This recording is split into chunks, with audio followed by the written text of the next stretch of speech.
जीवन का जो भी उत्कर्ष है वह सब कुंडलपुर के बड़े बाबा जी का आशीर्वाद है। लोग ऐसा कहते भी थे कि छोटे बाबा और बड़े बाबा की जोड़ी अजर अमर है।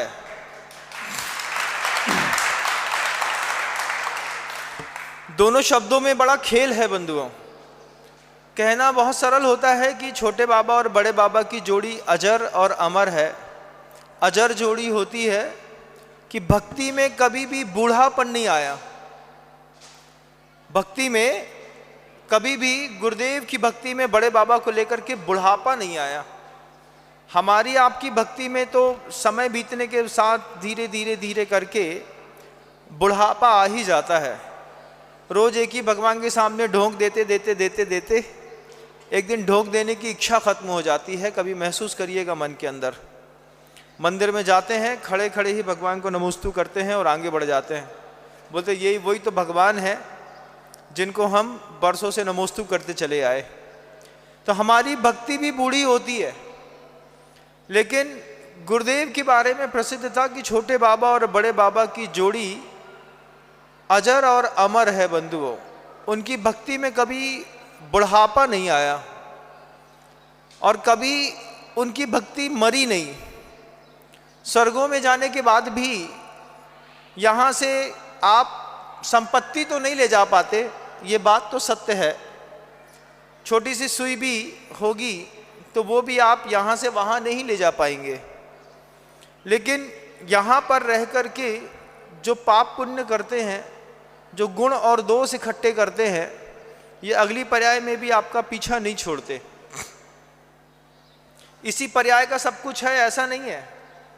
हमारे इस जीवन में पिछली पर्याय का भी बहुत कुछ है जो इस पर्याय में काम आ रहा है। पिछली पर्याय का पाप भी इस पर्याय में काम आ रहा है बंधुओं।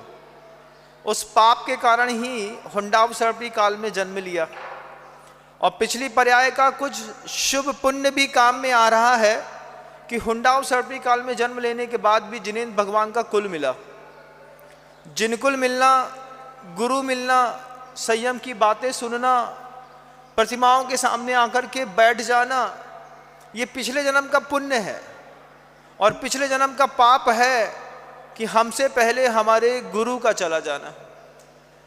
पिछले जन्म का पाप है कि हमसे पहले हमारे इष्ट का वियोग हो जाना। ये पाप है बंधुओं।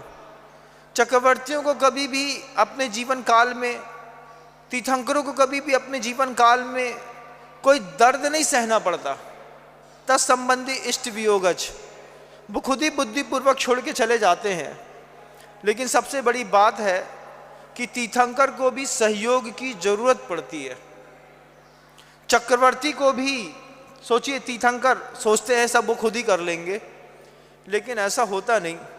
तत्वार सूत्र का वह सूत्र, परस्पर उपग्रहो जीवा नाम, तुम हमारे ऊपर उपकार करो, हम तुम्हारे ऊपर उपकार करेंगे।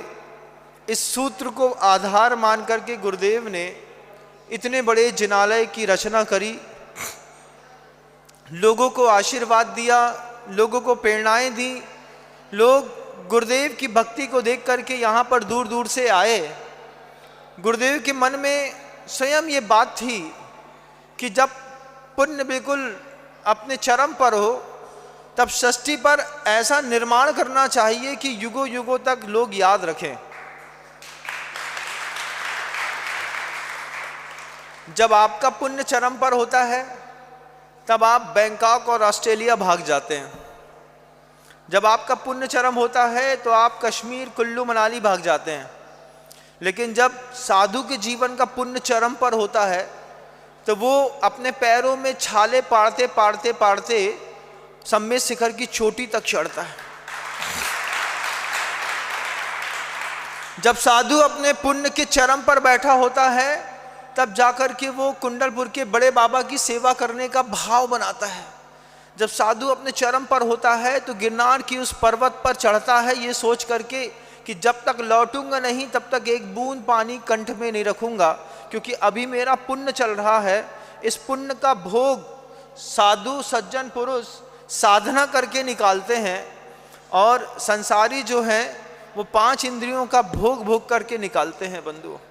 जब आपका पुण्य चरम पर होता है तो आप देखो ना, जब घर के अंदर किसी दिन एक दिन जिंदगी का ऐसा भी आता होगा जब आप अपनी दुकान पर बैठ करके ये सोचते होंगे कि अभी मुझे किसी का कुछ भी देना नहीं है, किसी भी व्यापारी का पैसा नहीं देना है, किसी भी बड़े व्यापारी से पैसा लेना नहीं है, घर में संतुष्टि है, इंद्रियों का सुख जबरदस्त है, पत्नी बिल्कुल शांत है, पुत्र अपना अच्छे से काम कर रहे हैं। उस वक्त जब काउंटर पर कोई 2-5 लाख की गड्डियां रख दें, भैया ये अपने 5 लाख और पकड़ो, तो उस 5 लाख को हाथ में रख करके आंख बंद करके एक बार सोचना कि तुम्हारा पाप और पुण्य, तुम्हारे हाथ की रखी हुई गड्डियां तुमको प्रेरणा देती हैं। हाथ में रखा हुआ धन आदमी को प्रेरणा देता है इस बात के लिए कि ऐसा करके आते हैं। जब किसी का कुछ भी देना ना बचे जीवन में, उस वक्त हाथ में जब गड्डियां हो तो वे गड्डियां आदमी से पाप और पुण्य दोनों करवाती हैं। गड्डी आंख बंद करके बुलवाती है, एक काम करते हैं, कभी घर के लोगों को कश्मीर नहीं घुमाया, कश्मीर घुमा के लाते हैं, तो 2-4 लाख 5 लाख रुपए अतिरिक्त बचे कि आपको भोग भोगने की इच्छा हुई। लेकिन कुछ पुण्यात्मा ऐसे होते हैं जिनके मन के अंदर भाव पैदा होता है, 5 लाख रुपए अतिरिक्त बचे हैं, एक काम करो, कुंडलपुर के बड़े बाबा के पास ये राशि भेज दो। कोई जा रहा होता है पड़ोसी कि भैया हम कुंडलपुर जा रहे हैं, तो वो 5 लाख रुपए उसको दे देता है, कहता है जाओ एक रसीद बनवा करके हमारी 5 लाख की लेते आना। आज पुण्य के उदय से पैसा घर के अंदर है, भोग में लगाएंगे तो पाप बंद होगा। इससे अच्छा है कि बड़े बाबा के चरणों की सेवा करने से हम अपना सौभाग्य प्राप्त करें। कभी कभी बुद्धियां ऐसा भी रंग दिखाती हैं बंधुओं, लेकिन सबसे बड़ी दिक्कत यह है कि कभी कभी रंग दिखाती है। पाप की बुद्धि तो रोज रंग दिखाती है। सुबह सोकर के उठोगे तो कभी मन के अंदर ये इच्छा नहीं होगी कि मंदिर जाकर के 100 रुपए डालना है, लेकिन सोकर के उठोगे तो मुंह में राजश्री खाने की इच्छा जरूर होगी कि एक राजश्री का पाउच 40 रुपए का 50 रुपए का सोकर के उठ के साथ ही खरीदते हैं, उसको मुंह में दबाते हैं, उसके बाद ही आपको आपका व्यक्तित्व नजर आता है। जबकि धार्मिक व्यक्ति का व्यक्तित्व नजर आता है कि सोकर के उठता है तो चाबी से पहले पैसा देख लेता है कि भैया भगवान को चढ़ाने के लिए कुछ मिला कि नहीं मिला। ये दान देने की जो कला और कौशल है, ये मात्र मंदिर बनाने के काम नहीं आती। आप जब मंदिरों में दान देते हैं, आपको ऐसा लगता है कि सारा पैसा दीवालों में खर्चा हो जाएगा, मार्बल में खर्चा हो जाएगा, सारा का सारा पैसा झाड़ू पोछा लगाने में, व्यवस्थाओं बनाने में खर्चा हो जाएगा। लेकिन आपको अपनी एक दूरदृष्टि की सोच बनानी होगी कि एक जिनालय में बनते हुए जिनालय में बने हुए जिनालय के संरक्षण में जब आप धन खर्च करते हैं तो सिर्फ आप जिनालय की रक्षा नहीं करते, जिनालय के साथ साथ जिनालय से जुड़े हुए सिद्धांतों की रक्षा भी करते हैं, उस अहिंसा की रक्षा भी करते हैं, अपनी क्षमा की रक्षा भी करते हैं, अपनी दया की रक्षा भी करते हैं। उस सिद्धांतों की सिर्फ रक्षा नहीं करते, इस जिनालयों के निर्माण के साथ आप उन सिद्धांतों को दूसरों तक पहुंचाने का पुरुषार्थ भी करते हैं। अहिंसा परमो धर्म जो सूत्र है वो आपको तो पता है, लेकिन जब कोई मिथ्या दृष्टि या कोई अन्य मत का व्यक्ति आकर के इस जिनालय को देखेगा, जब कभी भी सिर्फ घूमने के निमित्त से भी बड़े बाबा के दरबार तक आएगा, तब उसको बिना कहे सिर्फ जिनालय की ये पाषाण दिखाई नहीं देंगे, इस पाषाण के साथ अहिंसा परमो धर्म का सूत्र भी दिखाई देगा, इसके साथ परस्पर उपग्रह जीवा नाम का सूत्र भी दिखाई देगा।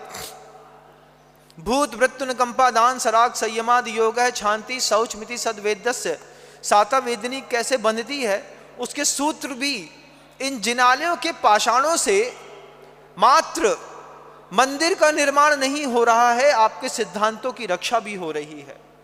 इस जिनालयों के निर्माण से देश भर के अन्याय को विश्राम भी मिल रहा है। बंधुओं, अगर आप अपनी संपत्ति का भाग यहां पर नहीं देंगे तो अपने पुत्र को देंगे। जब आप छोटे से पुत्र थे तब आप एक बार देखिएगा, जब पिता के पैंट में हाथ डाल करके पैसा निकालते होंगे, कभी न कभी तो ये काम किया होगा बंधुओं। उस वक्त बिल्कुल भी संकोच नहीं लगता था कि 2000 का नोट है कि 1000 का कि 500 का, जितनी जरूरत है चुपचाप निकाल ली। क्यों? पिता की संपत्ति है, अगर पुत्र के हाथ में गई तो भोग के अलावा कुछ करता नहीं, व्यसनों में खर्च के अलावा कुछ होता नहीं। लेकिन स्वयं के पुरुषार्थ की शक्ति को पिता कैसे बचा के रखता है। आप देखिए, पैसा उठा करके बैंक में डाल दिया, व्यवस्थित कर दिया, मकाने खरीद ली, प्लाट खरीद लिए, लेकिन हमने अपने पिता की संपत्ति का दुरुपयोग किया कि नहीं किया? एक बार अपने आप से पूछो। हाँ महाराज, किया। लेकिन जब आप खुद पिता बन गए हैं तो अपनी संपत्ति का दुरुपयोग करते हैं कि नहीं? अब नहीं करते महाराज। अब पैसे की कीमत पता चल गई। अब एक एक पैसा समझदार व्यक्ति जैसे बचाता है, लेकिन बचा करके घर में निकम्मे पुत्र के लिए नहीं छोड़ता। 300 करोड़ रुपए से ऊपर की लागत आज कुंडलपुर के बड़े बाबा के इस विशाल मंदिर पे लग चुकी है। आप जैसे गृहस्थी थे, कुछ महिलाएं ऐसी थी जिन्होंने अपने पति के नाम का मंगलसूत्र जो गले में पहना था वो प्रभु के नाम पर गुरु के चरणों में चढ़ा करके चले गए, और ये दीवालों की खूबसूरती उस मंगलसूत्र से आज भी चकमका रही है। बंधु, जहां भी बैठे हो, अपने ऊपर की उस सीलिंग को दृष्टिपात करके देखो, तब लगेगा कि एक एक जगह किसी महिला का मंगलसूत्र है, किसी माँ की पेंशन है, किसी बच्चे की पढ़ाई के लिखाई के खर्च के बाद बची हुई राशियां हैं, कभी किसी की नौकरी का छोटा सा भाग है, कभी किसी की 1 महीने की सैलरी है। ये छोटे छोटे सहयोग से ये बड़ा बड़ा करिश्मा हुआ है कि आज कुंडलपुर के बड़े बाबा के शिखर में कलश जो लग रहा है उसमें 24 किलो सोना भी आप जैसे महानुभावों ने छोटा छोटा दान देकर के लगाया। गुरुदेव की क्या पवित्र कल्पनाएं थी, गुरुदेव की क्या पवित्र भावनाएं थी। गुरुदेव कहते थे, एक जिनालय की रक्षा करना, एक जिनालय का निर्माण करना मतलब एक सिद्धांत की रक्षा करना, एक न्याय की रक्षा करना, अपने अध्यात्म की रक्षा करना, अपने पुण्य की रक्षा करना, अपने परलोक की रक्षा करना, एक साथ सब चीजें एक बार में घटित होती हैं। बंधु, गुरुदेव इस धरती से अपनी नश्वर देह का विसर्जन करके अपनी अंतर यात्रा को परिवर्धित करते हुए अनंत की यात्रा पर निकल गए। गुरुदेव के वे शब्द मुझे आज भी बहुत अच्छे से याद है। गुरुदेव जब समय सार ग्रंथ को हम लोगों को पढ़ा रहे थे, गुरुदेव ने एक गाथा जो शुरुआत में अधिकारों में आती है, गुरुदेव ने कहा, कम्मम सुहम कुशीलम सुह कम्मम चावि जान सुशीलम किह तम होदि सुशीलम जम संसारम पवे से दी। पुण्य या पाप दोनों संसार में भटका के अटका के रखता है। ये बात तो ठीक है, लेकिन गुरुदेव ने वो जो उदाहरण जनमानस को हमेशा देते थे, वो जनमानस को आज भी वह उदाहरण सुनना चाहिए कि 2 प्रकार की बेड़ियां हैं, एक सोने की बेड़ी है, एक लोहे की बेड़ी है। तो सोने की बेड़ी और लोहे की बेड़ी जब दोनों हाथ में पड़ी रहती हैं, लेकिन दोनों बेड़ियों की अनुभूति अलग अलग होती है। पुलिस थाने की लोहे की बेड़ी हाथ में पड़ जाए तो लगता है भैया इसके ऊपर गमछा बांध दो, कोई बेड़ी देख न ले, नहीं तो लोग समझेंगे कि कोई अपराधी है।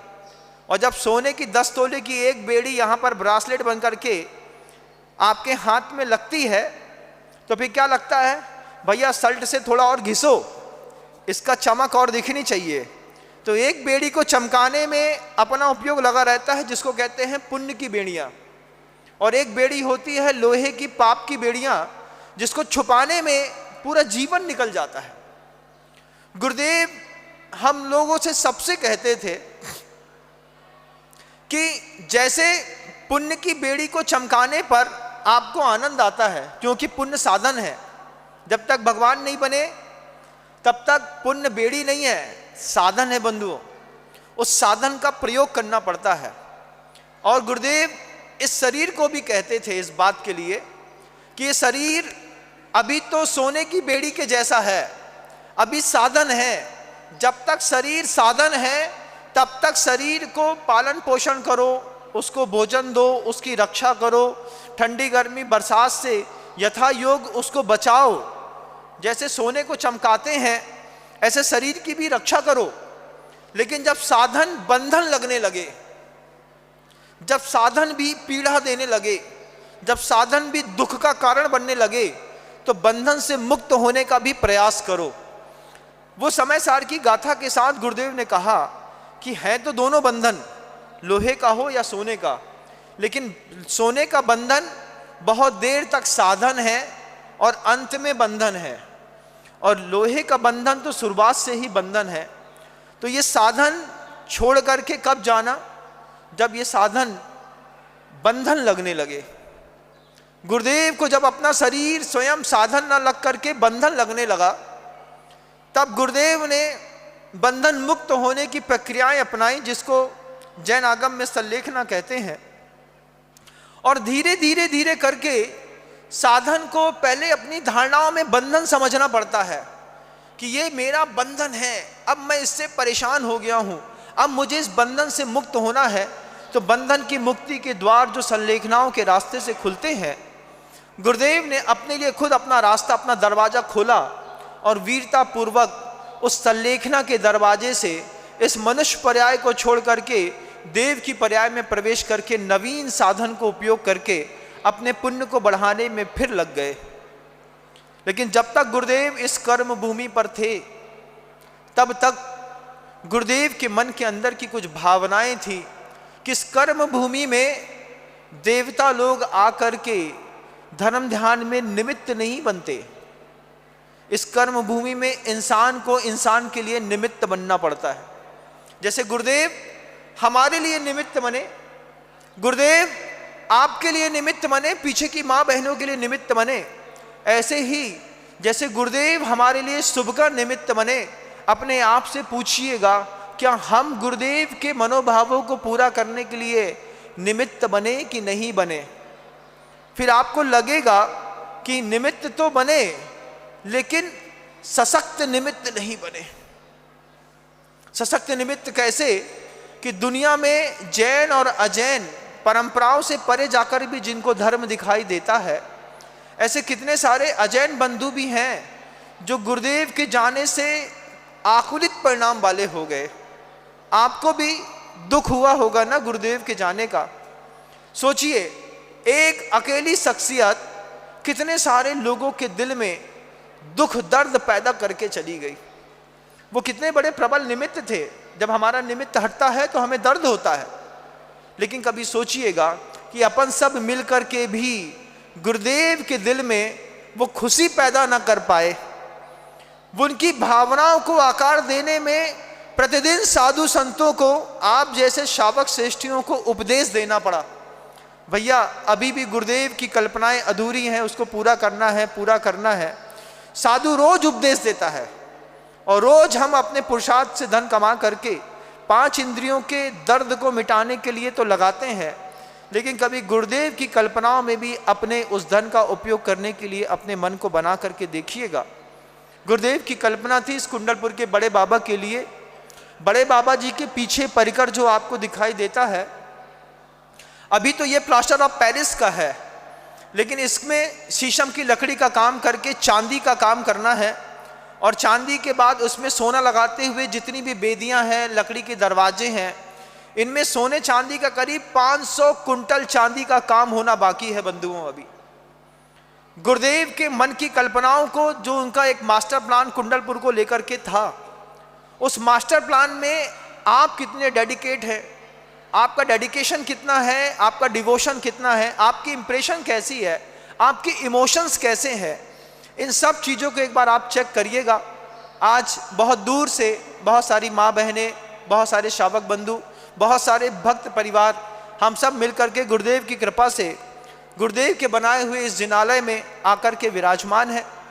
निमित्त छोटा सा बन पड़ा है कि बड़े बाबा के अभिषेक शांति धारा का भाव लेकर के आप दूर दूर से पधारे हैं, लेकिन इसके साथ ही शुरुआत होगी कि गुरुदेव की कल्पनाओं को आकार देने में आपका अपना योगदान।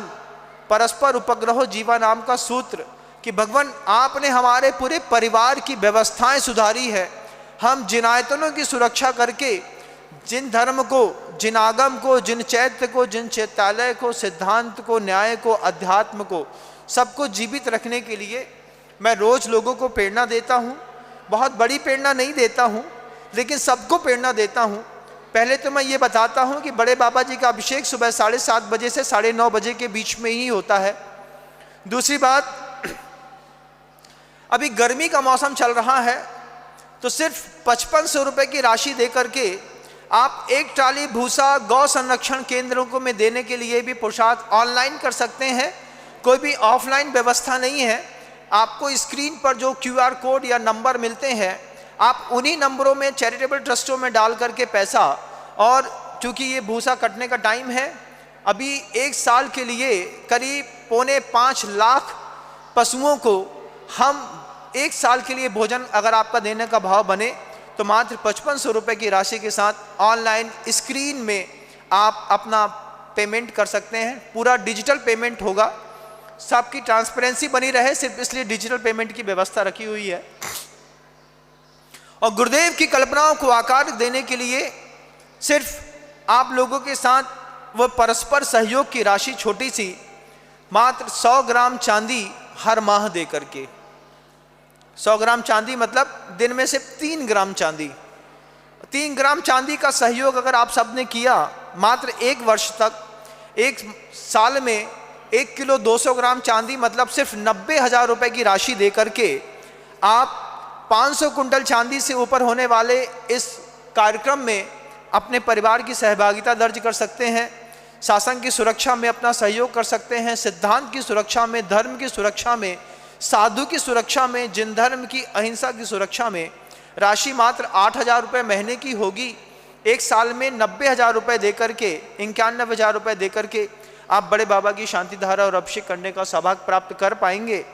उन्हीं की मात्र जवाबदारियां नहीं है जो धोती दुपट्टा पहन करके सुन रहे हैं, जो पीछे बैठ करके माँ बहनें भी इस बात को सुन रही हैं, उनकी भी जवाबदारी है कि वे भी सिर्फ 8,000 रुपये महीना दे करके, 8,000 रुपये महीना देते हैं तो कितना पैसा होता है एक दिन का, आप बताइएगा? 200-225 रुपये, है ना? इतने में आप क्या कमाल करेंगे, जितने में आप अपने बच्चे को अभी कोल्ड ड्रिंक पिलाएंगे पूरे गर्मी में, पूरी अपना आइसक्रीम देंगे, चॉकलेट्स देंगे, खुद राशि खाएंगे, सुबह से लेकर शाम तक सिगरेट फूंक देंगे 200-500 रुपये की। सिर्फ उतने पाप की शक्ति छोड़ने से जैन दर्शन की शक्ति, जैन धर्म की शक्ति अगले 18,000 तक स्थिर रहेगी। मात्र एक बार की अनुमोदना है, 90,000 रुपये की राशि 1 वर्ष में दे दीजिए। आप चाहें तो एक साथ आज दे दें, आप चाहें तो धीरे धीरे करके दे दें, आप चाहें तो 1 साल बाद दे दें, लेकिन कमिटमेंट होता है तो सॉल्यूशन निकलते हैं। गुरुदेव हमेशा कहते थे कमिटमेंट की कीमत है। हमने कमिटेड हुए तो 1 साल में हम धीरे धीरे करके राशि पहुंचा करके छोटे बाबा की उस कल्पनाओं को भी आकार देने में अपने परिवार की सहभागिता दर्ज कर पाएंगे। शब्दों तक झंकृत करना मेरा कर्तव्य है, मेरा काम है बंधु, मैं अपना काम करता हूँ, बाकी सब पाप पुण्य के ऊपर छोड़ता हूँ। आपको लगे कि आपके पल्ले का पुण्य बहुत तेज है और ये छोटा सा सौभाग्य आप प्राप्त कर सकते हैं, तो अपना नाम दर्ज करा के अपने सौभाग्य को वर्धित करिए। कार्यकर्ता आपके बीच में है, आप उनको नाम लिखा करके अपने सौभाग्य को वर्धन कराने का पुरुषार्थ करें। इन्हीं भावनाओं के साथ हम शांति धारा और अभिषेक करने के कार्यक्रम को आगे का आगाज देंगे।